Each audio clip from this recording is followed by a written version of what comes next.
Hello, everyone, and welcome to another Pioneer live stream. We are very, very excited to have you with us today on the internet. We have a lot of fun content coming up ahead. I guess before we get started, I should give you a very quick overview of what Pioneer is in case you're not sure what it is on the odd off chance. I feel like maybe I'm a bit like that flight safety video explaining to you how to buckle a seatbelt. But in case you haven't heard, Pioneer is a fully remote online accelerator built in software. Our goal is to find people around the world working on small projects, help them form those projects into companies, and really be kind of the first step in the door, if you will, at kind of enabling people who aren't even quite sure if they're founders or not to create more companies. We really stand to believe, we hope, the world stands to have significantly more kind of variety, options, and choice, and in fact, many more startups. And we're attempting to maybe not just accelerate the rate at which startups form, but almost generate them. So definitely check out the website. If you haven't already, it takes kind of the shape of an online game or competition you can try. And all you have to have to get started is the smallest project. And what you're going to see today are a bunch of our finest pioneers presenting to their work to a bunch of esteemed executives and founders from around Silicon Valley, the CEO of Stripe, Claire Hughes Johnson, the CEO of Notion. We have the CEO of Paystack, probably the leading startup maybe in Africa, as well as a fun conversation we're going to have at the end with the CEO of Repl.it, kind of about how he got started. In terms of the companies presenting, we have everything from folks working on kind of next generation Figma for video editing to people working on credit cards that will change kind of consumer preferences around carbon emissions and hopefully save the planet. So there's a lot of good content coming. If you are watching this on Twitter, you may want to click on the link that directs you to the website. There's a bit more of an interactive product you can try there. There's one final thing I should say to our hosts and our participants today. We are going to try to make this as well as to the audience, we're going to try to make this as engaging and as interesting to everyone as much as we can, because at the end of the day, Zoom is not as good as the real world. And so no one should feel offended to interrupt each other, to gesticulate, to talk quickly. At the end of the day, we're trying to make believe we're trying to do good content, and good content at the extreme is, the makings of, say, an Aaron Sorkin script. So we're going to try and mimic that as much as possible to try and make this, fun and engaging to listen to for the listeners at home. Without any further ado, I think we can go ahead and get started here and bring up our first host today, who is Shola Akinlade from Paystack. Jackson, congratulations on correctly pronouncing the last name. Shola, how did you think you did? Yeah, hi. How you doing? Yeah, I don't think you're the best person to tell him he pronounced it well. No. That's true. That's why we brought you. That's why we brought you in. Congrats, Jackson. You did well. Oh, thank you very much. Thank you. I like this not impressed version of Shola. Let's get right to it. We're running a little bit behind. Yeah, Jackson, what do we have coming up? First pioneer is going to be Mishka Orakzai, presenting from Pakistan. ThisCodeWorks. Hi. Now, Mishka, before you get started, your name is not Shauna, just so that we're corrected, right? Your name is Mishka. Sorry about that. Murphy's Law. I mean, if something can go wrong, it's going to go wrong. So sorry, guys. Totally. Makes sense. Please go ahead. Okay. So I'm presenting ThisCodeWorks, quite simply the Pinterest of code. And this is something I built when I was learning how to code myself a few years ago. So basically it's a place to save all the code snippets that work and to organize them by collections and categories. And while I was building it, I thought it would be pretty cool if other people would also start using it. So you get this one database of working code snippets. And so other people have started using it. And what's pretty cool is that it's all code that's also organized. You get to discover new code that you wouldn't know about before. And so what I've done is to help you save code is I built this Chrome extensions. Anytime you see a snippet of code online, you can either right click and press save code snippet, or you can just click the save button. And what it does, as a pre-filled form pops up with the code snippet, but also other useful info like what the snippet does, the language and the URL, and it's just saved. So and you can even remove this part if you want to, just make a one-click save. And in addition to that, thinking of code snippets kind of like coupon codes that some work, some don't work. So if you ever come across a snippet that's worked for somebody, it's highlighted in blue, and up here you see the numbers work for 2 people. And there's other cool stuff like save the web page and a sidebar, and all user requested, honestly. And so that was basically the app. And so I talked to users a lot and I asked them, okay, what do you love most about it? And they love how quick and instant it is. And this is versus other stuff like GitHub Gists and CodePen, where you have to like manually enter it in a form. And it's just a code snippet, and there's also extra stuff with it, and people love that. And so following what they say and what they want. They also want a VS Code extension to integrate with their code editor, so you can right click and save code snippet over here. They also wanted to embed it with their blog, so you can embed your snippets with the same link on Medium and WordPress. And so this is what basically I've been working on. And so my end goal is that this ThisCodeWorks is synonymous with the term code snippets. So in addition to winning Pioneer, I'm also currently doing the On Deck Fellowship, and I recently won a grant from Emergent Ventures. That was ThisCodeWorks.com, and you can email me if you want to talk more. No, I think it's amazing. I was going to ask you how you arrived at this, because it feels like a problem I've had multiple times. And most times when I'm trying to remember a code snippet, I have to figure out how I got there in the first place. So I have to try to search, oh, what did I search? How did I get there? How did I find it? So this is really amazing. How did you come across, like, how did you come about this idea? Well, I mean, I was saving a lot of code snippets, and I'm kind of a compulsive writer. So I was writing a lot of them in my notebooks and stuff, and note apps, and it was all spread all over. And so when I was learning to code, the number one thing is like build a project, and that's the best way to learn. So my first project was like to save all that snippets. And so, yeah, I kind of grew from there. Yeah. Should we, Shola, how should we be thinking about this kind of becoming a real business? If you were the CEO of this company, what would you do? Yeah, I think I will try to find out like the early users that are really excited about it. Like the very early cohort of users that like it. And I don't know what that would look like for her.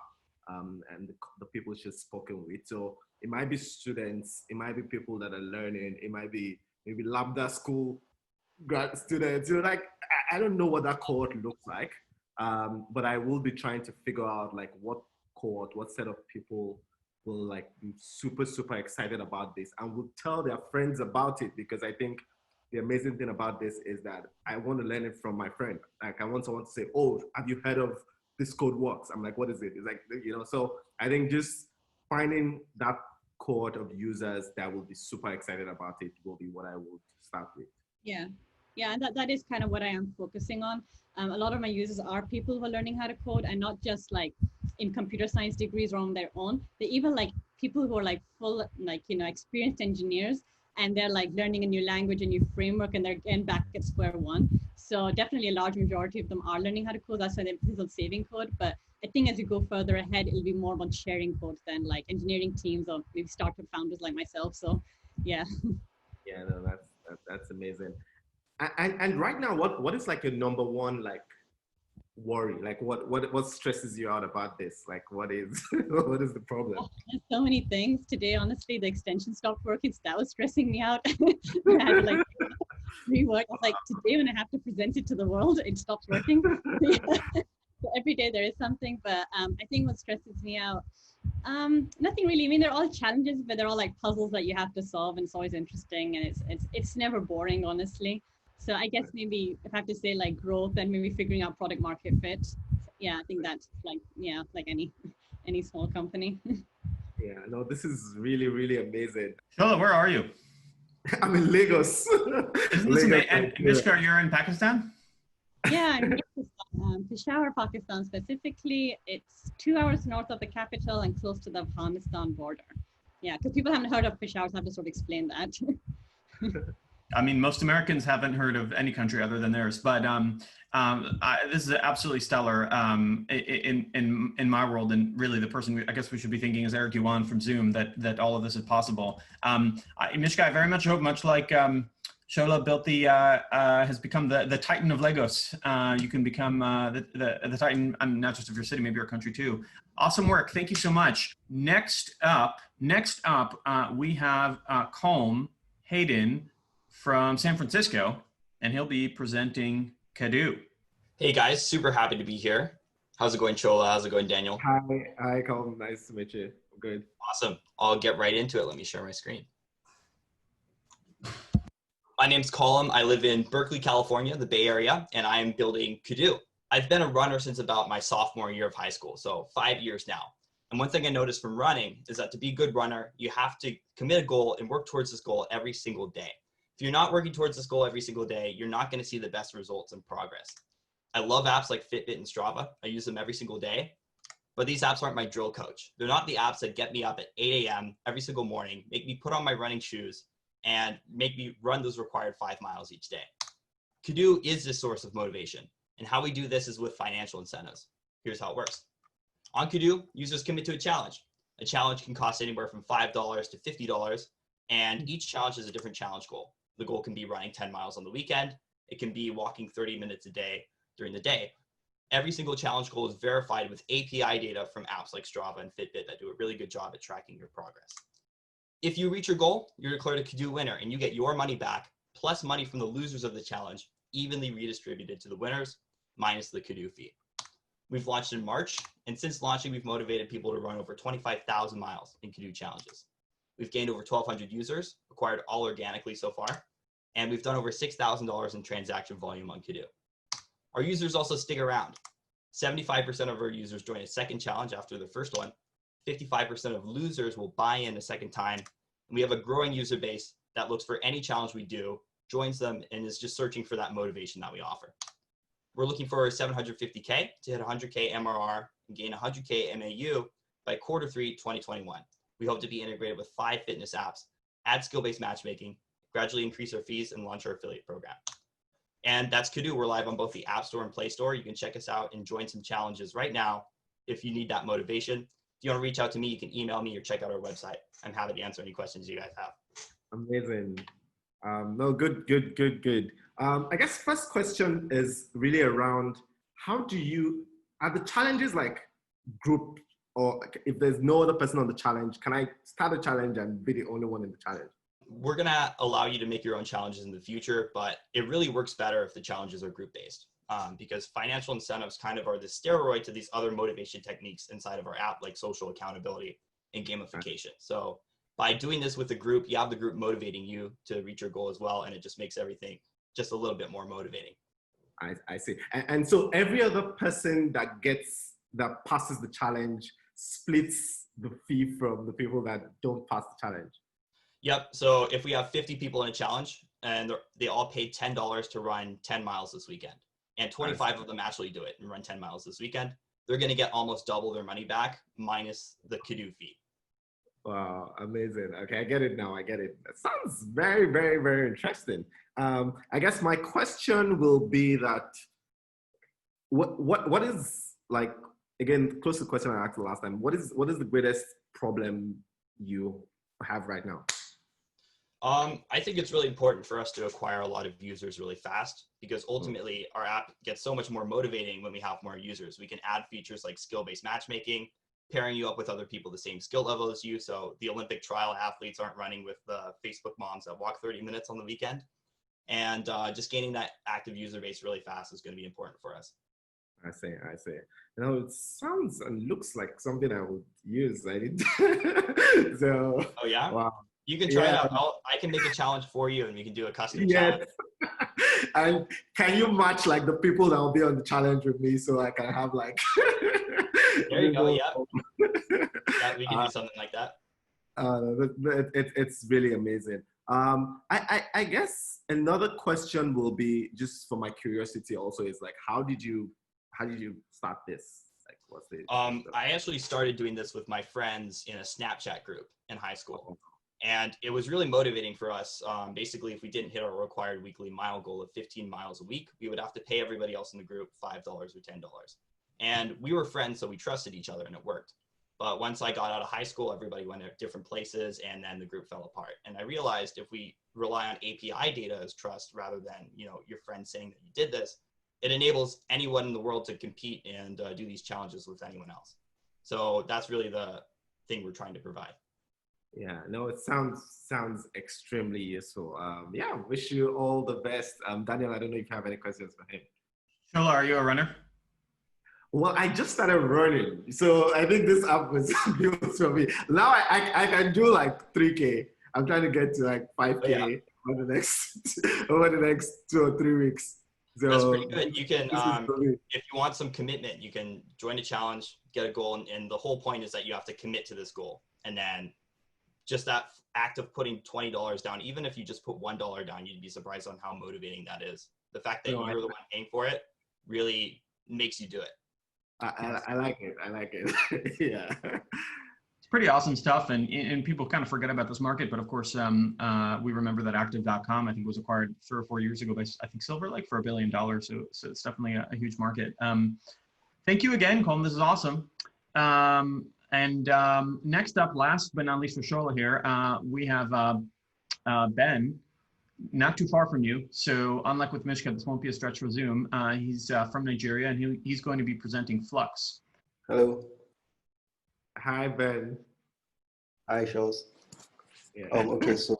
Oh, you're at the nickname level. Okay, that's good. That's Exactly. great. Are you guys actually just in the same room right now? I mean, that's my rough understanding of geography. Like I said, Americans are really good with maps. Please go ahead. Sorry, don't let me interrupt you with my frivolous jokes. Hello, everyone. My name is Ben, and I'm a co-founder of Flux. We're building cross-border payments for Africa. The problem, currently instant transactions to send money across border, they're expensive. You basically lose 9% for every $200 you try to transfer. And for the cheap transactions, they are delayed. Transactions are delayed within 3 to 7 days of initial transactions. And no easy way currently exists to send money, to send and receive money. So basically, it's still very difficult to send money across border from Africa. The options we have, they are not much. So our solution is Flux. Flux is mobile payments app for performing instant cross-border transactions via cryptocurrencies. We support BTC, ETH, and USDT. And why hasn't this worked in the past? So in the past, the adoption for cryptocurrency was relatively very low, and a lot of people didn't understand how it works. And there were a lot of UX problems involved with sending money using cryptocurrency. But right now in Africa, the cryptocurrency adoption is becoming higher and higher every year. And for non-cryptocurrencies, there are a lot of middlemen involved in the process of sending cash across Africa. So this leads in delayed transactions and high charge for transactions. And also more cryptocurrencies are focused here in Africa. They are focused in trading crypto, right? They are more of crypto exchange platforms.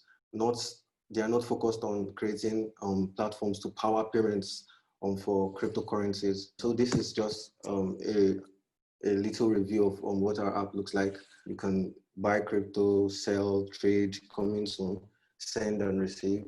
Traction since launch, we launched on the 26th of June. We currently have 210 users, 141 of them are active. We've processed 24,300 in transaction volume, and we currently have a transaction count of 695. So thank you guys. You can reach me at ben@iflux.app and check us out at iflux.app. Thank you. Wow, great job, Ben. Well done. How are your users finding you?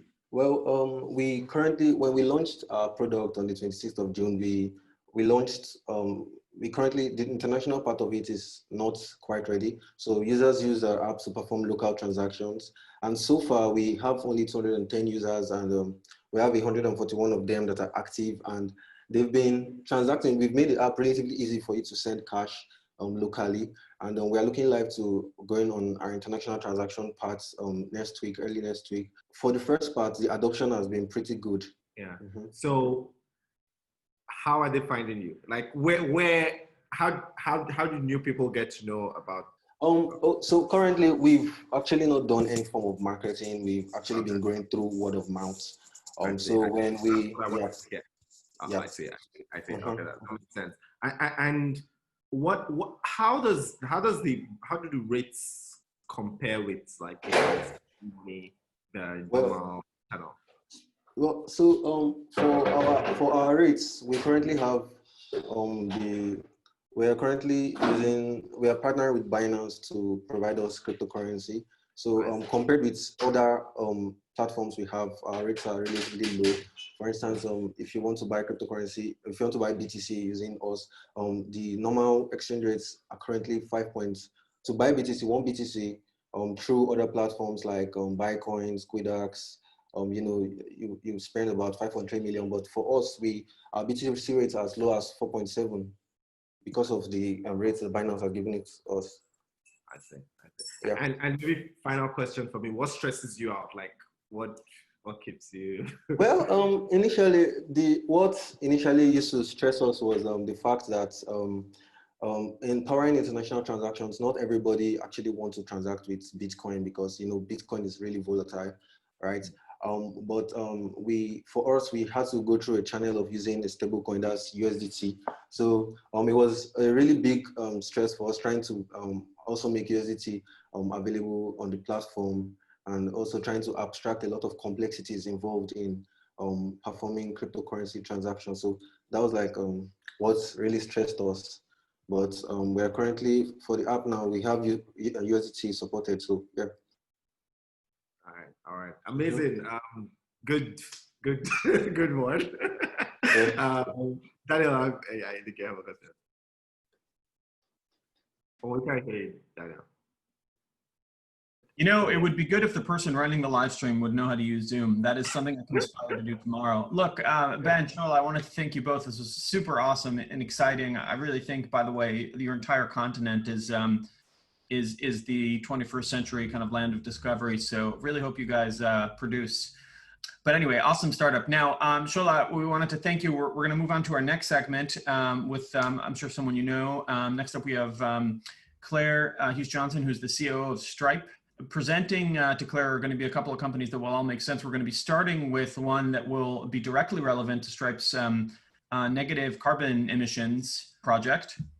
Hi, Claire. I rate you 13 out of 10 on the level of sun you have in the room. Oh, wow. I got good room rater. Thank you. Yes, available anytime. You can invite me to any Zoom call and I'll rate it. Appreciate it.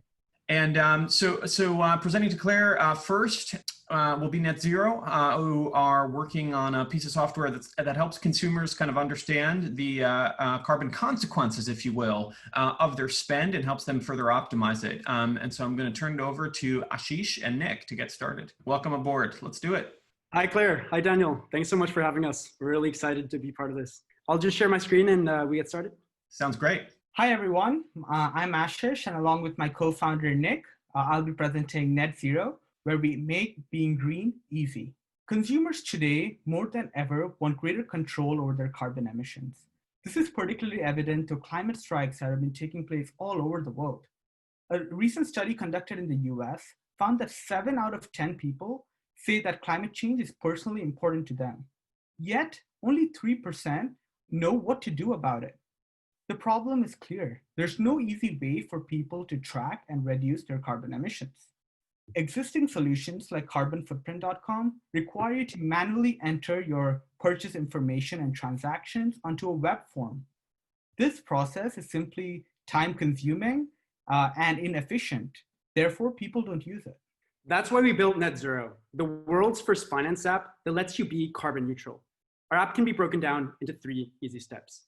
On the left, you can see we let you track your emissions. You can securely connect almost any bank account to the NetZero app, and we automatically estimate the carbon footprint of each one of your purchases. Secondly, we let you act on your emissions. As you can see on the screen in the middle, we give you personalized analytics of where your carbon emissions come from and personalized carbon coaching so you can reduce your emissions in the easiest way possible. Thirdly, as you can see on the screen on the right, we let you subtract your emissions. We let you automatically donate to carbon offset projects from the UN carbon offset platform so you can become carbon neutral as you shop. Now, to make this a bit clearer, we have a demo.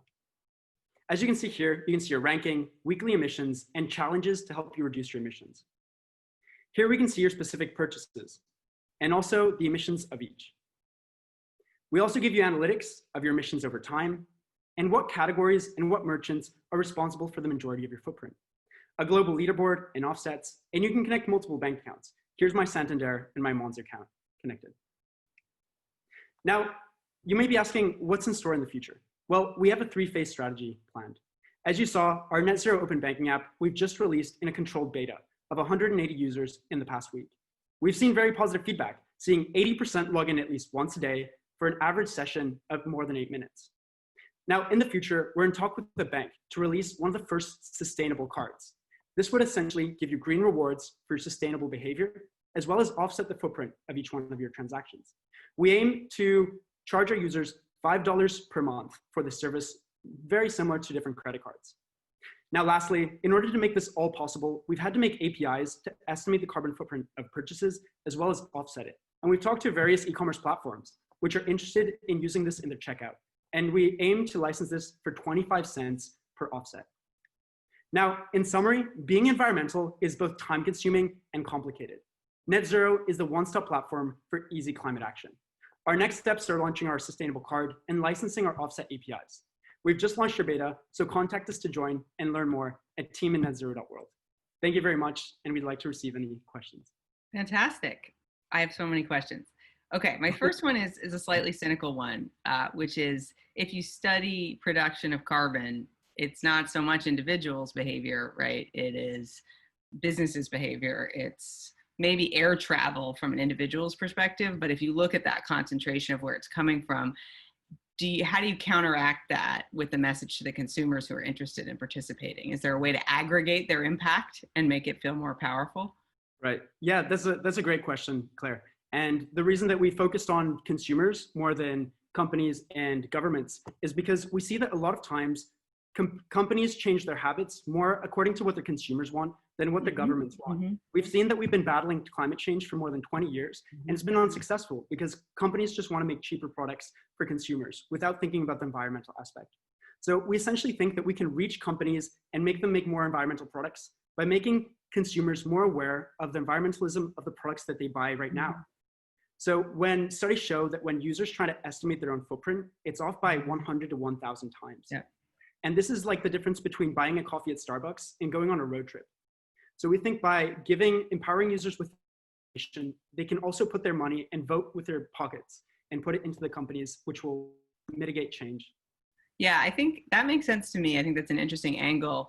But what I'm also suggesting is there a way for people that sort of aggregate their impact or see as, almost a community or a set of membership that you're participating in, both for activist reasons to make that statement to say, wherever you buy your coffee, but also it just creates a feeling of it's not just me changing my behavior. It is a community of people. I think that could create some viral sharing of the product. Yeah, so exactly. That's our goal here. We want to really create a community so that people can see what's not only their individual impact, but the collective impact of all NetZero users. And that's what we're going to be adding in our impact section. And everything is going to be made transparent, and companies are also going to be. And I think just a way for people to invite others to participate and share their impact would create some app adoption that you're going to want to see. Okay, other concern. After telling you ways to get app adoption, how do we feel about security here? This is a lot of data that people are aggregating and sharing. Makes me nervous. Should I be nervous? No. So yeah, just to answer that question, we use an open banking API by Plaid, which is an open banking API owned by Visa currently, which allows us to only have read access to your balance and your transactions. So that's all we use it for. And we don't actually store any of your transactions currently. So you could assure me you wouldn't sell my data, for example? No. That's our aim is to help users become more environmental. And our monetization schemes are through our sustainable card. So we wouldn't be aiming to sell data as a monetization model. Let's talk about the card. What kind of card is that? Daniel, are we out of time? That thing was a tremendous amount of interest from you, Claire, for good reason. And I really hope this could be a great, at some point, a great opportunity for use of Stripe issuing. But we're going to have to pause this Stripe commercial and advance to the next set of Pioneer companies. Guys, thank you so much. That was excellent. Congrats. That's exciting. Well. Thank you very much. Thanks, Claire. Next up, we have Sun, Sharon, Victor, and Max, who are presenting EsayGov, a kind of Stripe atlas for government forms more broadly. So this would be pretty interesting and relevant. And while Jackson loads and unloads the buffers here, I should mention to everyone that if there's a whole chat room and kind of voting system you should check out if you're not there. If you are, you should definitely figure out how to place your votes, because at some point we'll declare a winner at the end of this presentation. So that should be fun. Anyway, now I turn it over to the EsayGov team to present their work. To Claire, tell us a bit about it. Yeah. Hey, Claire. Hey, Daniel. Really excited to be here. Just going to share my screen and we can get started. Hi, everyone. I am here to present EsayGov. For the first time since coming to US, my mom had to file for unemployment benefits. Helping them through the process, I realized how broken the system to complete government forms were. This was not a unique case. Having filed multiple forms for my mom and my dad, I realized that the process needed to change. So that's why we're building Stripe Atlas for all government forms. The problem is that millions of non-English speakers are unable to file government forms right now. Days and sometimes even weeks can be wasted for those that can. Furthermore, due to the complexity, many people are blocked from getting up to $94,000 a year in government benefits. Our solution tackles these problems by providing an easy online platform that walks through different form processes for non-English speakers in over a dozen languages. So people like my parents are unable to file these important documents without anybody's help. We believe that we have a great opportunity to tackle an untapped market and a problem that's only been worsened by COVID-19. With a total market of $1.5 billion, our biggest challenge is getting to this market and also getting people's trust. To tackle this, we have been growing our network of nonprofits and government that will eventually give us access to 30% of this market, or a total of $450 million a year. Thank you for coming to our presentation. We hope you join us in our mission to make government easier. Please visit us at EsayGov.app, and we're open to any questions you guys might have. This is fantastic. I mean, such a huge pain point. One of my brothers-in-law is from Venezuela, and this is something I've talked to him about many times in his family's challenges here. So really appreciate it. I think, let me understand your point about the partnerships and trying to get, so when you say there's $1.5 billion market, you're talking about what people are spending to get help filling out government forms? Yeah, just people that are like either asking lawyers or asking, lawyers, accountants, and like even translators, and hiring all these other people that might not be like outside their family. And then the partnerships with the nonprofits or the governments are getting distribution for you to say, don't pay that lawyer or accountant or translator, just use this easy service. Yes? Yeah, and also getting that trust too, because I mean, it's a very big barrier. Yes, I can imagine it would be. Have you invested in any Google search campaigns? Not to channel my old job. Yeah, we definitely have. If actually you search us up, we're on the front page of Google. We've done a lot of search optimization. And is that working, or is it really a trust issue or a sort of access issue for? Because what you really need is distribution, right? Big time, as fast as possible. Yeah. So I think one of the things that we saw is that a lot of people are getting to our site, and there's a lot of interest, but it's the coming back again and actually doing the forms that's really the hard part, because there's that trust barrier. Like, when you're dealing with such sensitive information, it can be hard to be trying to just put something on here that you don't really trust. So we've been making a lot of partnerships with nonprofits in the local area, and working our way towards the government to kind of make sure that we're going to the right channels. How's the mobile interface? Yeah, so the mobile interface is really similar to what you see on the online platform. Yeah. Okay, so and everything people they're not having a block on a device basis. It's more of a trust block. Yeah. So it's really, okay. And so that must be hard to scale, making the right partnerships, because these are often communities, right, in local cities and areas around the world. Have you had any thoughts at going with a global partnership with some NGOs? I think one of the problems we have is that to create these partnerships, you kind of have to have some sort of connection with them. And it's always hard to kind of like, send that email and hopefully for a reply and getting to the right person. So we've been really trying to work our way up. For example, we've been working with United Way at King County, and that's like a national organization that works on a local level. So, getting there and just making, progress in that area. So I should just clarify this. These are starting with U.S. government forms? Yes, starting with U.S. government. Would you expand globally? Yeah, we actually would love to expand globally, because I mean, if you think about it, governments are always interacting with one another. We're on a global scale now. Yeah. So yeah, that's like so our main what you goal. need is some networking into like board members and leadership of big footprint organizations that are trusted. Have you done any surveying of what the most trusted organizations are? We've have not been able to do that yet, just because we're trying to really work on that local level and make sure that test it out, and people actually can trust us, and working and polishing our product constantly. But that's always our goal. That's why we've constantly been working with United Way, but slowly building our way up. And then to that trust issue, this will be my theme today. People are providing a lot of sensitive information. What are you assuring them in terms of your storage of that information? Yeah, so we're assuring them that we actually don't store anything. Like you just fill it out on the thing, it's save on your local thing, and then we delete it once they download the form. So we just throw it away. Yeah, we don't need. Yeah, and so does anyone need assurances of that, or you feel like? Yeah, so we constantly assure like our partnerships, and we put it all over the website. But again, no matter how much you tell people, if they don't trust you to begin with, it's hard to prove that to people. So that's why we're working through these government and nonprofit channels. Yeah. Fantastic. A line of questioning here from Claire. I know GDPR is next, but oh no, I'm kidding. Well, that's when they expand to Europe. Exactly. Thank God it's only for American forms now. Guys, this is awesome. This is really great. Huge unlocker just in terms of access, and really a great story of what the internet was designed for. So pretty exciting work. Claire, we do have one more company for you. That should be pretty exciting. Andrios Robert from Brazil, presenting Decimals, which started out as a product that Stripe, I think, badly needed for many years. Started out as a general ledger for payments companies, and it's since expanded to something significantly more expansive and interesting. I think you'll get a real kick out of it. I'll turn it over to the Decimal team to present. Yeah, thank you, Daniel. It's fantastic to be here presenting to you, Claire.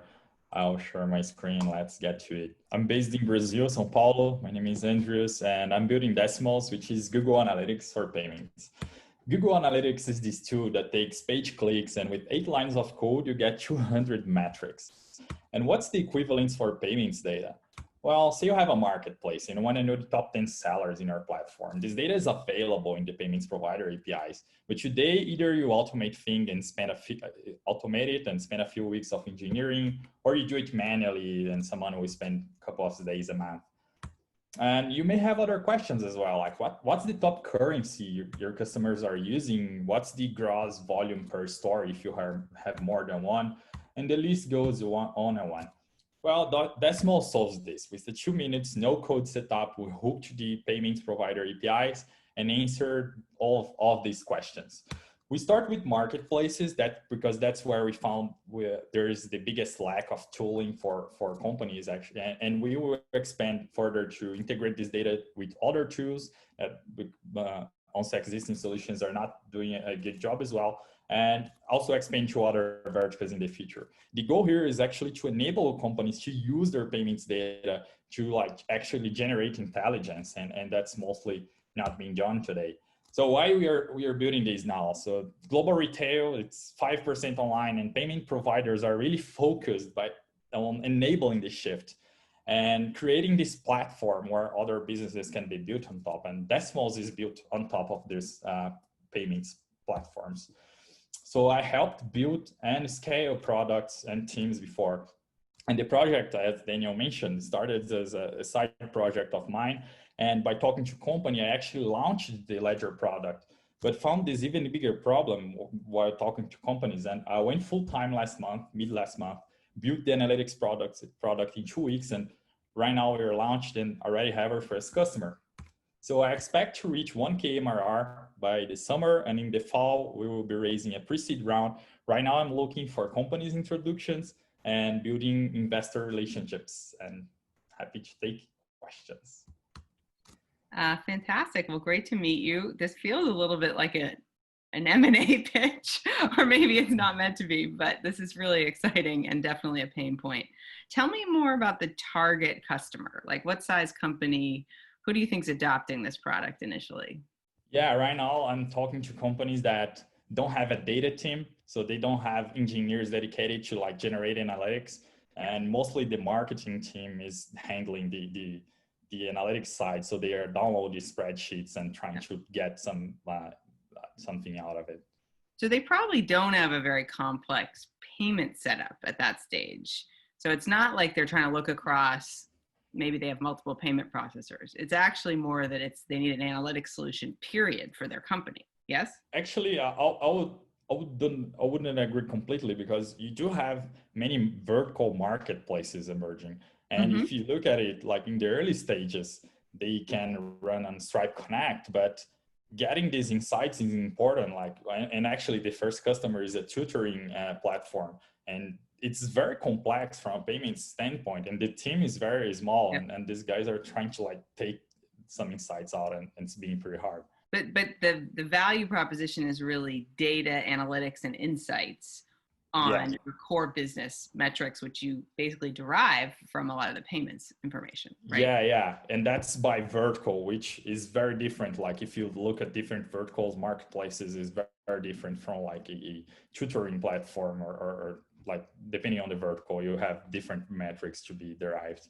Right. So what if some of the metrics that are critical to the company are not related to monetization or payment? Are you capturing those? No, right now, like we are really focusing on the payments data, because if you look at other metrics, analytics, like Google Analytics is doing a good job and there are other interesting tools out there. Mm-hmm. But for payments, it's really like even Segment, they can't connect the payments data to other tools. They only let you store in a database. So it's like there's a huge gap for getting this data to something useful right now.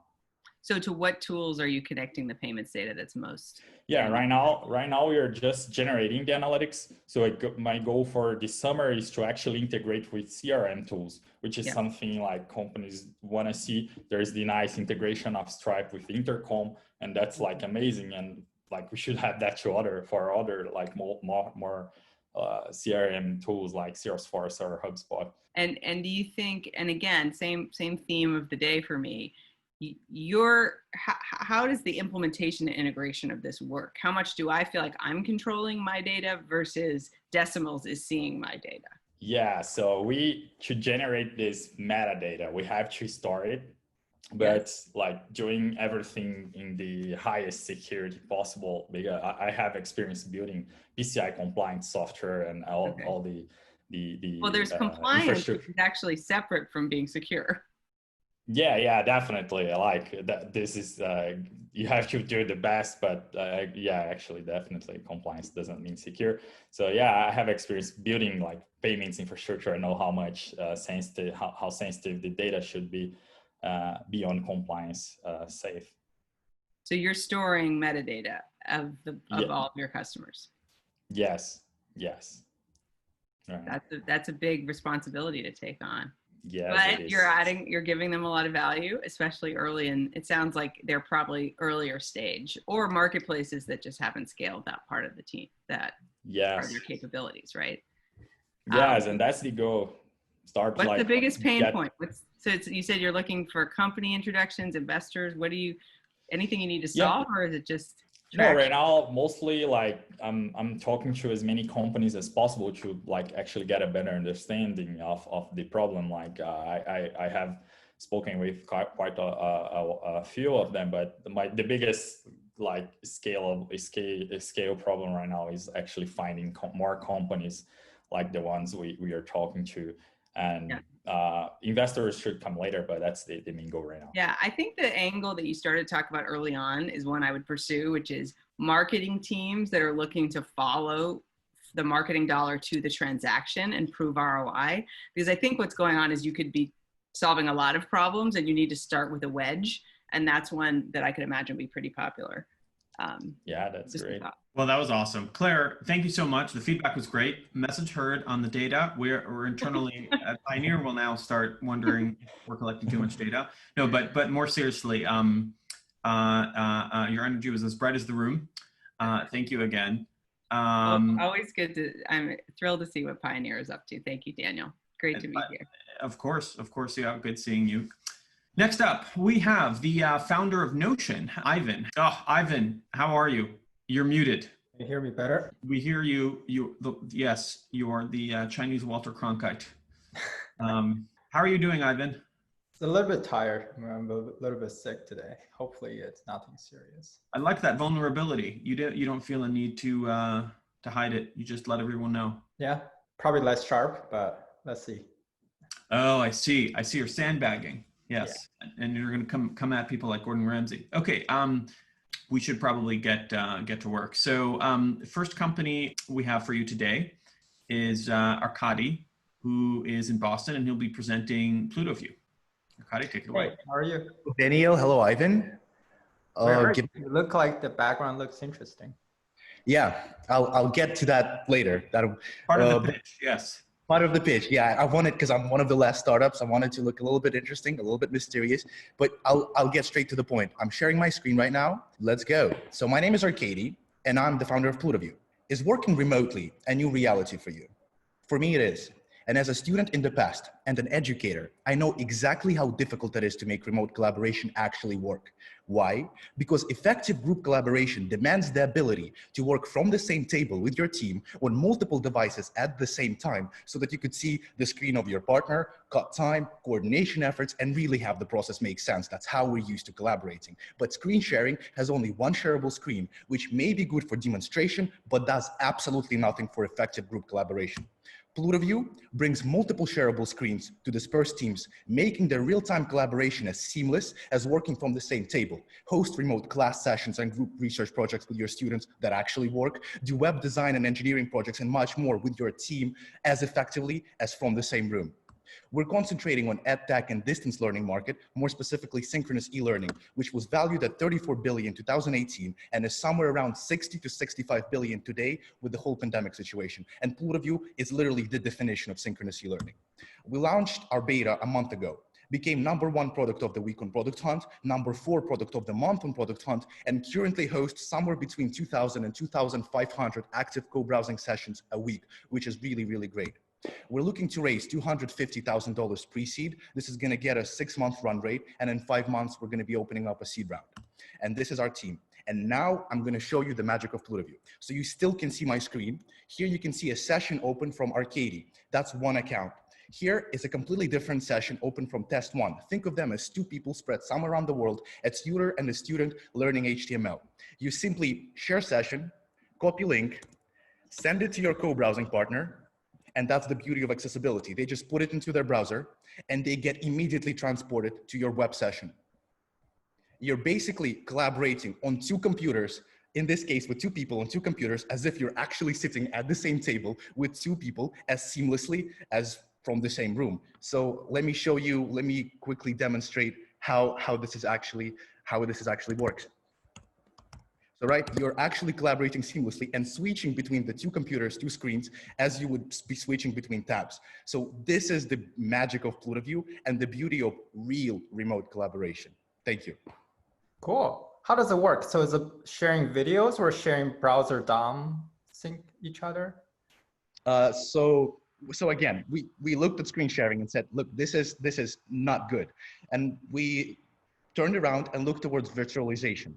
To be more specific, containerization, because that's the best way to go about this. So we built a completely novel architecture on containers that allows us to literally virtualize any open source application with the perspective of contracts, any application in general. We're starting with web apps because we're really about solving the distance learning problem. And searching is like, it's education. So we're a containerized system. And people don't need to install anything to use this. Nothing. So that's the key. We believe in web apps and accessibility. You don't have to install anything. We're as you could see, we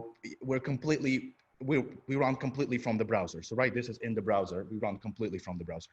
Mm-hmm. And you said, so it sounds like and you work with fairly complex apps. This the coding playground ones. Yeah. Not simple. Let me ask, can you repeat the question?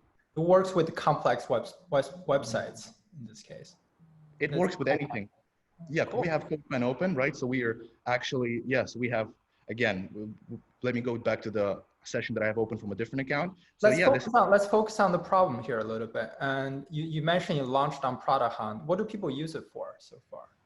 So yeah, Product Hunt was a great channel for us. It was a completely fantastic channel for us. We got a lot of web consultants, digital designers, web engineers, freelancers that really got a hold of this. Web consultants are like super popular with us because they actually get to consult on web in real life as effectively as possible. So it's a one-to-one type of mapping? So one person work with the other person? It works completely. So it could be, 100 people, it could be 1 person. So basically it's one web session per person. So if a team of 5 people, you could literally be working on 5 screens at the same time. Mm-hmm. Well, what about what people use it for? I'm trying to shift your direction from technology to how to solve people's problems right now? So the biggest problem that we're solving is digital learning and tutoring and education organizations are moving to distance learning. And how do you really make that engagement that you have in class? How do you actually allow a professor to work with multiple groups of students? Let's say, for example, on CS classes, computer science, HTML. How do you actually do that? Because if you can share only one screen via screen sharing, it never works. Here, you could literally have a web session for each group and a web session for a professor, and he can literally go switching between tabs, seeing how each group is doing. This is basically like going between tables in the same room. So this is literally what collaboration in the same room feels like, but now only in the distance reality. So it sounds like the advantage will be, you don't need to install anything. It's not video-based sharing, it's some virtualization-based sharing. And you can share multiple at once because probably passing less information to each other. And the early adopters are educators, but you also mentioned consultant, which is, are consultant in your case educator or different? So we consider them educators because consulting is on average as education. We work with them closely as we work with tutors and educators, but education is like, that's the problem we set to solve, and they are really our golden child. We're working with them really carefully, especially at this point. We just launched. We want to solve a problem for one group of people and solve it really, really good, and education is the problem for us. The question back to you is, if you set educator as the core target people you design for, why are the consultants, sounds like are the early adopter, not the educator? So the consultants, the reason is because we launched on Product Hunt a month ago, and that's literally the biggest channel of traction. Who use Product Hunt? Designers, engineers, consultants. That's why we really deal with them a lot. Sounds good. Right. Sounds very cool technology, but maybe take some time to narrow down what it is. What problem does it solve specifically? But I think it solves a lot of awesome problem at this stage. The problem literally is, I could say it in a phrase: work as seamlessly as you're working from the same room on the web. You can't do that via anything right now. That's literally the only application that exists. Mm-hmm. We're going to leave it at that. I don't think there could be a better ending. Thank you so much. Thank you so much. Thank you, Ivan. Thank you, David. Thank you. A little bit stressed. I'm sorry. No worries. No worries. Where are you, by the way? You haven't tell us where you are. One more thing. I was having problem with my connection doing the rehearsal from home. I'm traveling right now. We're based out of Boston. I'm in Russia. I'm actually in a restaurant right now. Okay. But it's still quiet because it's my friends, so they allowed me to be here. Well, it's time for lunch. Thank you again, Kirill. Sorry, thank you again, Arkadiy. Next to Kirill. Who will be presenting? Matt. Thanks, Evan. Thanks, Daniel, for having me. Hey, everyone. My name is Kirill. I live in Los Angeles, California, and we are building Math. So the problem that we are solving is you cannot actually make friends on streaming apps today. Followers do not equal friends, and teenagers still want to socialize and meet new people while they're stuck at home, for example. And this is what Math is: a live streaming where viewers friend other viewers. And so you go to the app, and you either can watch like shows like you see on other apps, or you can meet new people here. And this is how we meet new people here. So you fill some information about yourself at the beginning. Then you start answering the questions about other people who also see the show right now. And this can be any type of question. It can include also videos and photos, and this is just an example. But if you have same interest and experience, then you can become friends. And this is just easy how it makes friends during live shows. And you can start chatting, of course. And we also understood that this is not only cool for making friends, but it also increases the engagement of the whole platform. And this is also pretty awesome. And at the same time, we launched this beta already. You can download it from our website, math.fun. We have 1,500 ratings, and our creators already love the app. And I wanted to remind you that live streaming is becoming the next big form of entertainment. And we let people to bond over the shared love of common streamers like they did 20 years ago with musicians.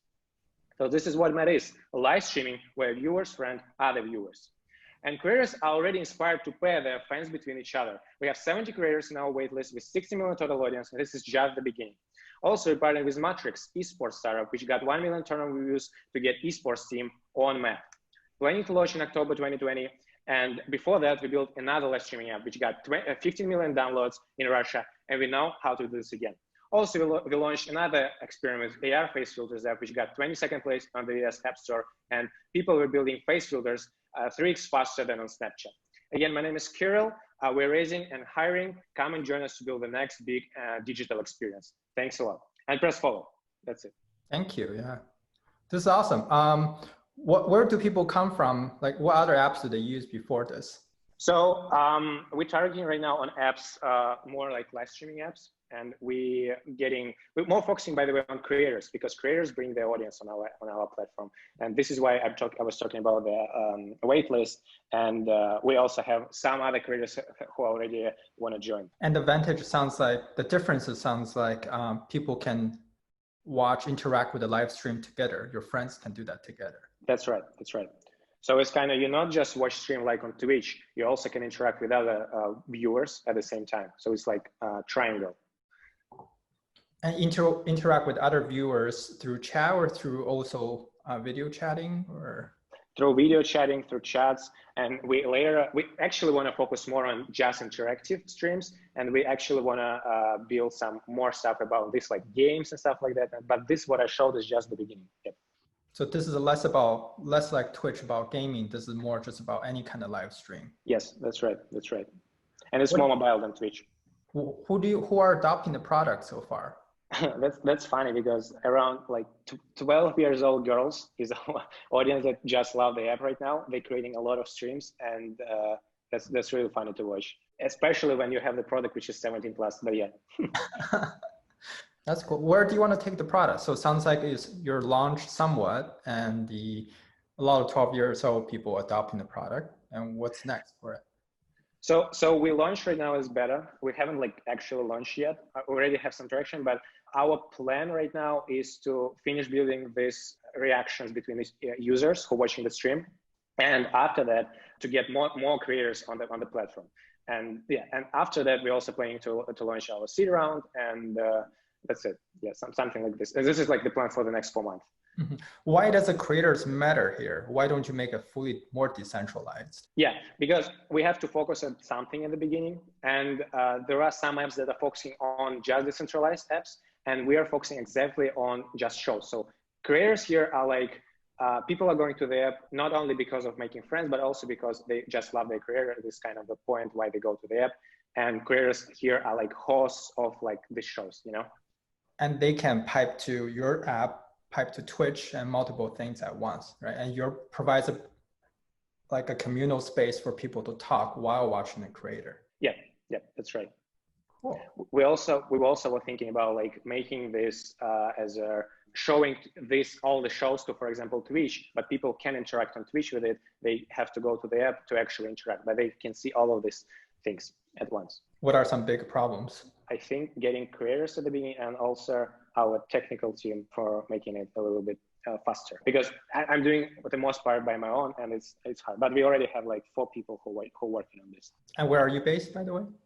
In Los Angeles, but I moved here like a year ago from Russia. Very international, Daniel. Yeah. I'll take that as a compliment, unless you're calling from ICE or something. Thank you, Kirill. Thank you, Ivan. Ivan, excellent feedback. We do have one final presentation for you that I think you'll enjoy quite a bit. And I think our audience will enjoy quite a bit. Next up, we have Michael. Thank you, by the way. Next up, we have Michael Aubry, live from near the naval base of the United States in San Diego. And he's going to be telling us about Story Creator, which is a kind of Figma, but for video. Hi, Michael. Let's do it. Hey, Ivan. Hey, world. Huge fan of Notion, by the way. So really quickly, I have a demo for Story Creator. I got to share the screen first. That's pretty vital step. Okay, there we go. So this is Story Creator. It's an online video editing tool built to be extremely easy for the average user. Once you go into the product, you can add images, create a slideshow. Here you go. You have a video. You can add some animated text. This is really good to create engaging videos for social media. You can change the artboard size, etc., etc. Super easy, super intuitive, super engaging. And the problem that I'm trying to solve is, the fact that video editing is extremely complex. And the results for videos are slow when you're using After Effects, when you have a whole process involved. And then also the quality can be poor if you're not an expert. If you don't know what you're doing, you don't know where to get started, you end up with poor results. So I'm trying to solve that. Yeah, so extremely easy to use, basically inspired by some of the workflows from Notion, inspired by Figma, inspired by Canva, really just making it super intuitive. And then collaborative features where teams can work together seamlessly can be extremely effective. So as you can see, video is growing, $2 billion per year in Facebook ads. And a lot of consumers, a lot of business owners are saying that they plan to use video going forward. And it's a huge market size, as you can see. And some of the use cases for the current user base of Story Creator is podcasters, entrepreneurs trying to create this Gary Vee style videos, online educators that want to repurpose their courses, add some text, put their videos inside of a mock-up, like an iPhone mock-up. So this is a dashboard. We get access to all your content. Here's an easy way to upgrade within the product. Here's an image of the product. So the features: visualizers, animated text, templates, auto subtitles, trimming audio, motion graphics, things of that sort.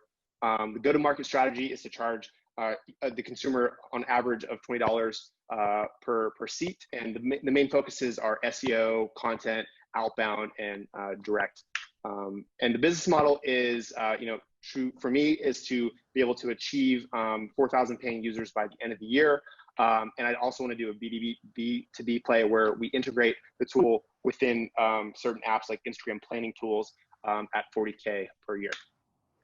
Competition, there is definitely competition in this space, but my goal is to be able to create a lot of power while also keeping it extremely easy. And I'm seeking $300,000 to raise by the end of September. And my handle is Michael Aubry on Twitter, and you can email me, michael@storycreatораpp.com. Cool. Sounds like the biggest problem is, correct me if I'm wrong, is the collaboration part, right? So you don't have to send the files around, then you can just... Yeah, that's extremely useful. That's on the product roadmap. I would say that's not like the major problem. I think that is sort of, icing on the cake for teams specifically, but there is a market full of solopreneurs, people that are trying to get their businesses off the ground, and it might be a smaller team of 1 or 2 people. But as I tackle larger organizations with 5, 6 plus people, collaboration features will be extremely useful. So it's a largely easier to use online version of the Final Cut Pro Yeah, it's like a mixture of that with After Effects, because motion graphics and animated text are really nice elements for engaging videos. So you charge $20 per user per month. Is it too cheap then? Do they get value more out of that? Because if you can go for team route, you can charge less and expect the team to expand your per account revenue. But if you're largely targeted for a couple of people or 1 person, to make the math work, you might have to charge more if you provide the value. Yeah, I mean, I think in terms of infrastructure, the cost is really low on S3. I would say that $20 at 4,000 users is roughly 7 figures ARR. So I think that, for my calculations, is a good start. I can always increase the pricing, but it's really hard to decrease the pricing. So yeah, it's sort of my line of thinking with that. I would argue probably easier to decrease the pricing. So I think if you pitch at Figma for video, Figma, similar to Notion business models, depends on the team side to really open up the business. So the person is very much a freebie. But if it depends on what kind of business you want to build. If you want to build business for yourself and live in San Diego, and the prosumer side, 1 person or 2 person part will work out. But if you try to build a large business, you really have to think about I recommend you think about how do you tap into the collaboration part using the, just like how Figma. Yeah, that's great. I would say being able to build out an A+ team would be able to put that on the roadmap and actually execute on that. Execute on the larger team side of things, or execute on actually building out the collaboration features. I think that's not something I've been thinking about at all until recent in terms of collaboration. But yeah, I mean, it's definitely something that I'm open to exploring if that's good. So I do want to reach a larger market. I do want to be able to grow a company that reaches $1 billion. And I think from an expert like yourself, I'm still learning that being able to open up to teams is a good play for expansion, because I didn't know that. Now that I do know that, it's interesting to put into the product roadmap. I need allies. I need resources. Yeah, a simple spreadsheet will give you a calculation of should it be a team product or should a prosumer product. The difference is, I think, between Figma and video editing, it's Image editing and design editing is very inherently a team. Use cases versus video editing sounds like very much a single or two-player editing. Yeah, that's my target audience currently is podcasters that have a smaller budget and don't have a large team that want to basically promote their shows and get more exposure to their episodes, because they at the end of the funnel have maybe a course that they want to sell or a consulting service that they want to sell, and at the top of the funnel they're using their podcasts to drive traffic. But some people are struggling with getting exposure because iTunes doesn't promote newer podcasts, Spotify isn't promoting newer podcasts, so people need a medium to be able to gain attention to their shows and get people in the funnel. This is great. Yeah, thank you for sharing this. Focus on the structure of the business before the features. Yeah. Recommend you that. No. Sounds good. Thank you. Spreadsheet before coding or design. No. Michael, thank you so much. Ivan, thank you so much. Great feedback. I tell folks a little bit about what we're about to do. You tend to kind of forget, looking at all of these startups raising rounds from Silicon Valley, you kind of tend to forget, how everything big starts really small. In a previous live stream, we invited Dylan Field, founder of Figma, and he actually pitched the early pitch that he had for Figma. And so you really got a sense for how everyone starts out looking, honestly, far less polished than some of the presenters we had today. And we're going to do something similar with Amjad, who's the founder of Repl.it. Repl.it is, I'm probably going to do a disservice in my attempt to pitch the company. No, you're good. You want me to, all right, I'm going to murder it. It's probably the easiest way to kind of get started coding with a project online. You don't even need a dev environment on your computer. And I think as a byproduct of that, of kind of reducing the activation energy so much, has spawned one of the most interesting, vibrant communities of engineers on the planet, of tinkerers, very reminiscent of kind of the homebrew computer club, maybe back in the early 80s. Is that, please rate my pitch on a scale of 1 to 10. That's great. I've never made that, and I've never drawn that analogy, but I think that's great. I think that's absolutely true that there is something really special about our community that I struggle to put it into words as well. And it's just been absolutely amazing just to kind of watch it unfold. Just now, I just saw some kids hack a way to program Minecraft on Repl.it. And it's like most of the innovation, that's happening on Repl.it is just driven by users and what they want to do with it, especially because they're so young and I don't understand the language. And how they talk about it and what they want to use it for, and it's just been a lot of fun and absolutely mind-blowing to kind of watch this community unfold. See, it seems like there's a good thing going there. So I'm kind of curious. Did you manage to fish out the? Okay. Yeah, I found it. I mean, it's gonna be really raw. It's almost embarrassing, but let's do it. Beautiful. Let's do it. like vegetables, it's healthiest when it's raw. Right. That's true, but all right, so should I present? Sure. Yeah, that sounds great. Yeah. All right, so this is Repl.it, computing for everyone. Very very vague, just rating myself as I go, but let me try to get into the mood actually. So a little bit about me. I learned programming at a very young age. I was 6 years old when I actually started tinkering with computers. When I went to university, I saw this huge step back in actually. So I'm from Jordan. I grew up there, went to university there, and we were writing code on pen and paper. Kind of as an aside, actually, one of our engineers over the weekend built this app that takes pictures of code written on pen and paper and actually opens a REPL with it. And you can run it on Repl.it, which is an interesting kind of callback. But, started thinking about, okay, this is a really bad way to learn programming. I know that programming could be a lot more fun. I can see people just struggling with setting up the development environment. I can see just people seeing programming as this boring, raw kind of exercise. And so I started thinking about this idea of can we build a platform to make learning programming and building things and sharing things fun and collaborating. And one of the first things that we built was, back in Jordan, where I'm from, I recruited a couple of my friends and we went ahead and we built like the first like online REPLs. We call it at the time JS REPL. Actually, if you go to jsrepl.com now, it redirects to Repl.it. But we were the first to use Emscripten. So Emscripten is the predecessor to what now people talk about with WASM, WebAssembly, and these kind of technologies that allow you to compile C and C++ and native languages to JavaScript. And we were the first to use that to compile languages to JavaScript. So we compiled Python and Ruby, and we put that on Hacker News, and a bunch of people were excited about it. The kind of highlight of my time working on this was when Brendan Eich, the inventor of JavaScript, tweeted about it and blogged about it. And so here we are, two kids from Jordan with like a top project on Hacker News. It was pretty surreal.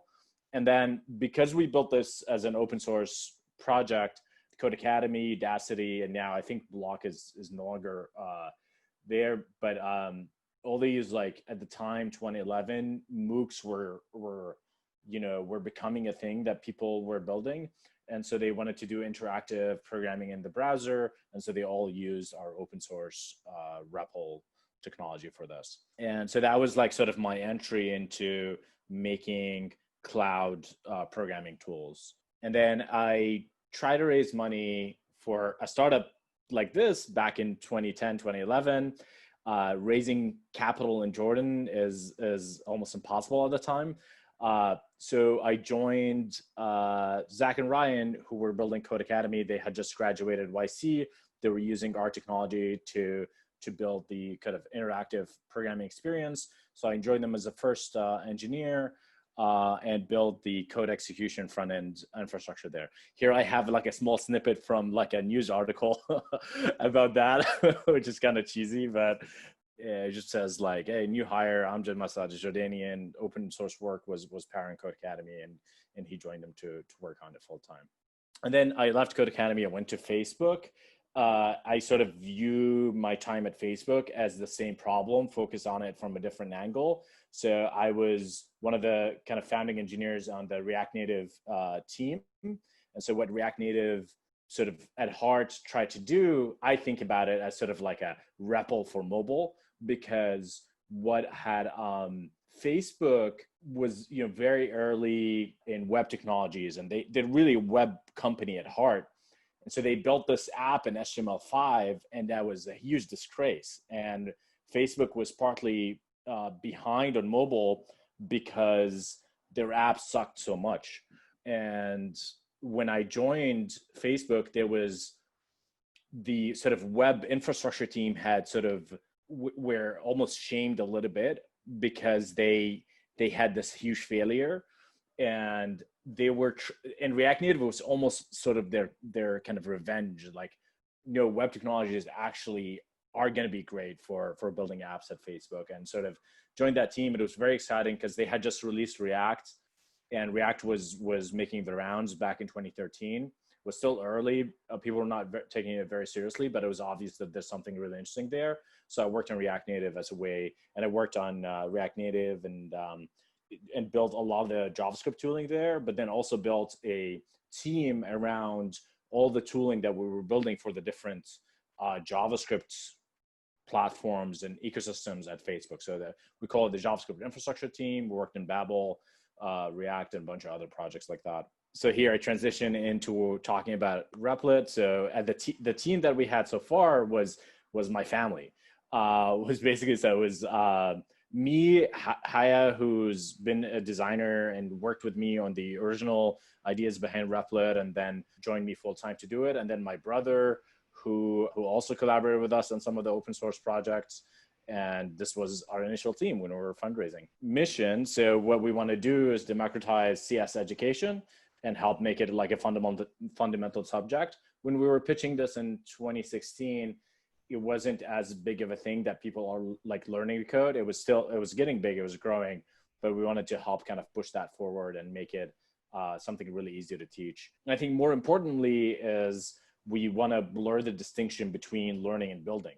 I think this is the key point in this slide, and I think this is how our story unfolds. Is people come to Repl.it a lot of the time to learn something, they follow a tutorial, maybe it links to Repl.it. Their teacher goes to tells them to go to Repl.it. Their friends tell them I'm learning to code on Repl.it, and they come a lot of times expecting us to be kind of a code academy, but then they get surprised is that it's more like a GTA sort of, it's a free roaming world. Like you have to pick your own adventure sort of thing. But we did build a lot of learning tools initially just to get the initial growth. And then the third part, which is I think where we are right now, is make building and shipping basic software as easy as blogging today. We are almost there, I would say, just now, like 4 years later, where blogging in 2016 was, say, setting up a Medium account. Well, we're not as easy as that. You still have to learn a little bit of coding. But, I think we're getting very, very close to that. So this is like more like what are the ground truths that we're building Repl.it on top of? Like what are the observations that we're making in the world that makes our business attractive and something that will succeed. So the idea that computational thinking will be a fundamental skill in this century. I think nobody argues with that right now. Like everyone wants to learn how computers work. Developers and learners, and I think this is really one of the crucial ones that I highlighted before, but developers and learners often start from the same place, and often they're the same kind of people. I think in programming, we have this idea of like, you have to go to like one site or one book or one platform to learn before you go and build somewhere else, right? So you go to Code Academy, you learn, you finish, and then you drop off and you go figure out how to install your IDE. We want to kind of merge them together. And there's like, you don't buy a car and then like you learn how to drive on that car, then you throw it away and go buy another car. So this idea of like them starting in the same place is kind of a crucial observation that we made. And right now at the time, there was no incremental path from user to programmer. Right now on Repl.it, there's a lot of people that come to host a Fortnite bot or Discord bot. And they ended up being exposed to programming because that's what they want to do. They want to host a Fortnite bot, right? And then you want to change that bot. There is no other place on the internet that makes that transition very, very easy. How are we doing on time? I'm having a great time. Okay. All right. Cool. I talked about contrived learning environments. I don't think they help people learn. I think you need the real thing to learn, actually. And then I think the capacity of modern computing is much bigger than the expressivity of our tools. That's a bit of a mouthful, but what I'm trying to say there is we have those amazing computers and we're not able to use them. The cliche saying now is that you have a computer more powerful than the computer that got us to the moon in your pocket. But how are you actually using that? I think part of the problem is that we don't actually know how to program it. You buy you buy the supercomputer, and it's sort of like almost hidden from you. You can't access the power in it, and we view programming as a way to actually make use of the power of computing today. And then the other thing about teachers, and at the time we're servicing teacher a lot more, is that despite all the excitement in CS education, they're kind of an underserved market, which it's obvious why, because they don't have money to pay for things. Master plan. So want to grow. And by the way, like just right now, a bit of commentary, just thinking about it as a master plan just seems, because we achieved a lot of these things and it just feels like we're only getting started. So it's not really a master plan. It's more like a plan. But the plan was to grow by building tools and signing up teachers and students. And that's how we grew initially. And then we build a simple network and AI assisted interface that blurs the distinction between learning and building. The AI part we didn't build, and I can get to that in a second, but we did build like sort of a network of people and programs and applications that you can fork and include and run, and then evolve into a platform where people come to learn, build and explore and host applications. And this is where we are today. At the time, Repl.it was evolving from the side project in 2016, and I just talked a little bit about traction. So Repl.it is the best way to run, save, and share code in the web. We had 100,000 monthly active users. We had 70% of them were students and 5% were teachers. and 7 million programs ran on our servers last month. Notice that I don't have any growth numbers here, which is kind of weird. Everyone hides them at the beginning. Yeah. So just show a bit of demo here. Repl.it actually didn't have a landing page for a long time. A landing page was like the languages page. So if you had no context and didn't know what you were doing, you would totally get lost and did not know what the product is. A part of me was sad actually when we moved to a landing page because now we have a landing page like everyone else. It's a beautiful one, but still, just there's something about this utilitarian approach of like just start coding. And so that was our language page. The idea is kind of like very similar to what we have today. It's just a lot more powerful. It actually looks a lot simpler today than it looked back then. The design is a lot better, but it's very similar. And then I have like some testimonials and users saying stuff about Repl.it, some social media stuff from teachers and people coding on Repl.it. We used to visit schools and see how the kids use Repl.it, and so this is some pictures of that. And we had like all the boot camps were using Repl.it in some capacity, and they still do. Most famously now, Lambda School. We had a classroom product. It's not relevant anymore, so I'm not going to talk about it. Technology. So I talked a little bit about the tech that we built. We built like this flexible, scalable, secure cloud sandbox infrastructure. And this is our bread and butter. This is where we spend most of our time. And it turns out to be a lot harder than we thought, because the idea of like, we think of Repl.it as the first massively open computing platform. So anyone who wants to write and run code should be able to do it on Repl.it for free. And the idea of providing this massive compute for free as a startup, it becomes incredibly hard to scale and to provide a really good experience. So this is where we're spending most of our time. So at the time, I was building this AI assisted tool. So GPT-3 is really hot today, and I'm experimenting with it, and I have a lot of demos on my Twitter if people want to go see them. At the time, I was doing this thing where I was using NLP techniques to do AI assisted coding. So I was doing Ngram, like basic NLP stuff, and it was working really, really well with coding. And I read a paper at the time, it was called on the naturalness of code. And it talked about how you can use NLP applied to coding. And I saw it as a big part of our future, where Repl.it would be this like AI assisted environment. And that one's going to be, I guess I think topmost question on my mind is, how do you feel like, from the early pitch to today, how do you feel like the company and the vision have changed the most? What have been your largest kind of model updates? I think that the biggest one is that the opportunity, like we achieved a lot of what we set out to do here now, and it just feels like we're getting started.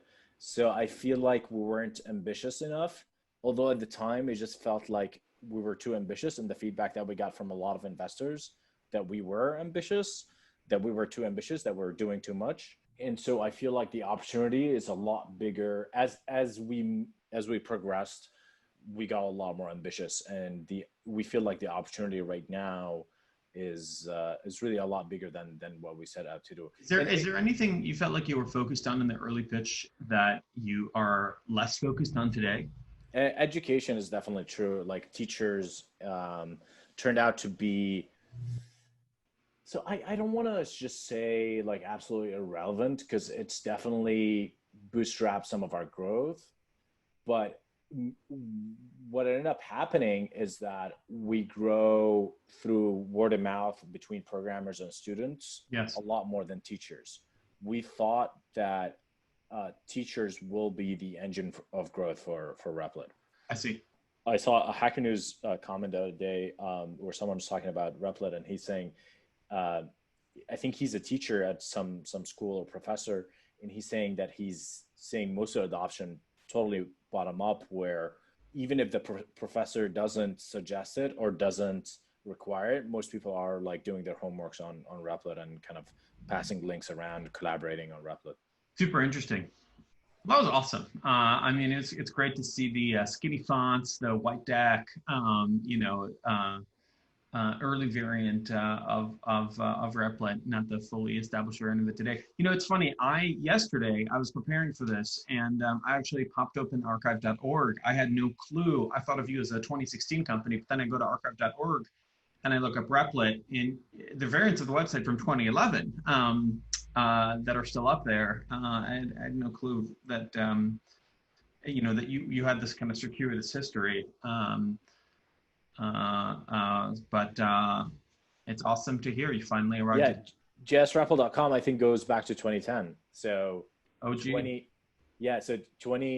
2009 I had the idea. Yeah. And I built like a small thing that me and my friends at school started using. Yeah. Actually, one of the things that I was really excited at the time was like coding on your phone. So I had this like Symbian phone with a full keyboard. Oh, wow. I was really excited about that.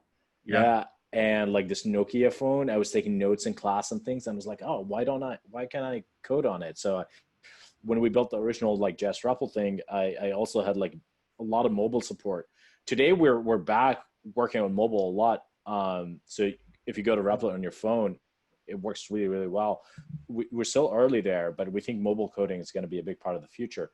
Now, it just, you know, sometimes I think like, what if we had started the company in 2011, right? Because we put up Repl.it as as the demo almost of what we wanted to be, and then sort of abandoned it and like worked at Code Academy, Facebook, and then 2016, Haya and I went back to work on it. But you kind of wonder if you timed it very well, in the sense that what was happening in the meantime for you was a whole generation of people were kind of coming online. And it's kind of like you left the thing baking in the oven, you know, for half a decade, and then you came back, you know, right before it was, you know, perfectly crispy. Sort of, but it was kind of broken. It wasn't really working that well, and we weren't fixing it, and it wasn't growing at all. When we came back to it, it had like something like flat, you know, 5,000 to 10,000 users from the time we left it. So what's interesting is that when we went back and worked on it, the market responded incredibly quickly. Yeah. We, you know, we started as a side project when I was at Facebook early 2016. I think what we did, the first thing that we did is we moved the execution from the front end to the back end, because we were executing everything on the front end, and we fixed up the languages and we added a lot more languages. And within a few months, we had almost like a 10x growth, something like that. That's beautiful. Overnight success, as they say. Hey, Amjad, thank you so much. I think we are going to move to our final bit of the presentation, which actually involves a little bit of Repl.it. You'll see at the end. Cool. Will be a bit of a surprise to you, but thank you so much for sharing that with us. My pleasure. And congrats on all the progress. Yeah, my pleasure. Thank you. Awesome. So we have two things left for you guys today. One is obviously we're going to walk through some of our winners from the voting everyone's been studiously doing while watching the live stream. But before we announce those, we just wanted to flag for some folks interesting, let's see if I can, like everyone else today, actually properly share an interesting challenge that we are working on, and hopefully you can see my screen, which is the second Pioneer Challenge. We ran one of these previously with the idea of, you know, the kind of general idea behind the Pioneer Challenge is kind of exciting. It's our attempt to basically fix a bit of a mismatch in the world, which is that there's a lot of people kind of interested in working on stuff, technical folks, and then there's a lot of kind of interesting business opportunities, and they're often not married. And so the first Pioneer Challenge that we ran was to build a better Zendesk. It was pretty fun. We had applicants from all over the world, and the winner was a gentleman by the name of Will, started a company called Oxy, which is, you know, on its way to building a fully fledged Zendesk competitor and kind of you know, slowly pulling off customers from their end. And so we're doing another Pioneer Challenge, which is actually getting started this weekend, which I wanted to very quickly walk you through. The goal of the new challenge, different from previous who was building a new Zendesk, the goal of this challenge is building a new terminal. Terminal.app really hasn't evolved since the 1980s. But you know, a lot has. You know, we have new software that has new forms of collaboration. Obviously, there's kind of elements of multiplayer and everything today. Even in the many projects, obviously, we saw present today. And yet, we're still using a terminal app that's awesome, super responsive, super speedy, except maybe iTerm 2, there's been literally zero innovation there. So the goal is to build a terminal app for the 21st century. Things that, involve potentially presence, chat. There's a lot of different kind of interesting ideas one could think about building. And so we're going to set up another challenge to focus exactly on that, to rebuild terminal.app.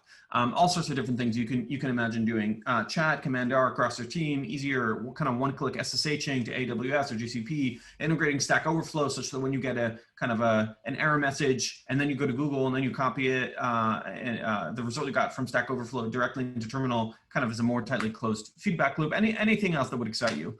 I think any software engineer that's used terminal for long enough can probably build something just for themselves and have it be great.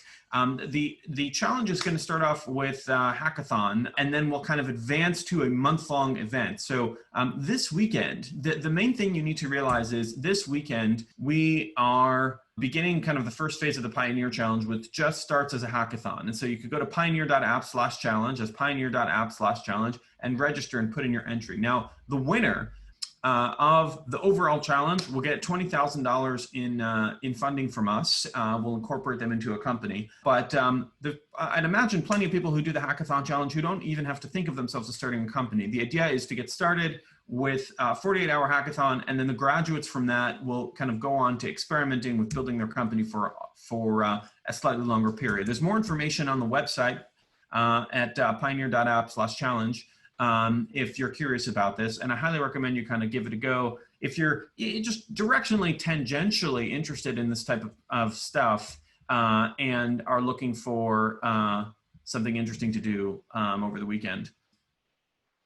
So that's our Pioneer Challenge. Give it a go. And now I have the fun task of presenting to you, to the folks that are still watching, God bless, the winners of today's live stream. So for those of you kind of, I guess, watching directly on YouTube or Twitter, if you have the full-blown UI, you obviously have chat and you have the ability to kind of vote on the presentations that you thought were most interesting. Third place, we have Flux, which is building a PayPal for Africa. That's Ben from Nigeria. In second place, we have our first presentation of the day, ThisCodeWorks, which is Pinterest for Code, started by Mishka in Pakistan. And in first place, we have EsayGov. These are the folks building Stripe Atlas for government forms, who are all over the United States. I should mention honorary fourth place, fairly close by, was Story Creator, started by Michael in San Diego. Congrats to everyone. Obviously, all of these folks are working on amazing companies that will hopefully, turn into, our kind of next Stripes, Airbnbs, Dropboxes, and maybe even Apples and Googles. I guess final parting thought is I would very much like to thank, obviously all of our hosts that took time out of their busy days to interview our pioneers about their companies, to our team for setting up this wonderful live stream. Thank you, Rishi. Thank you, Jackson.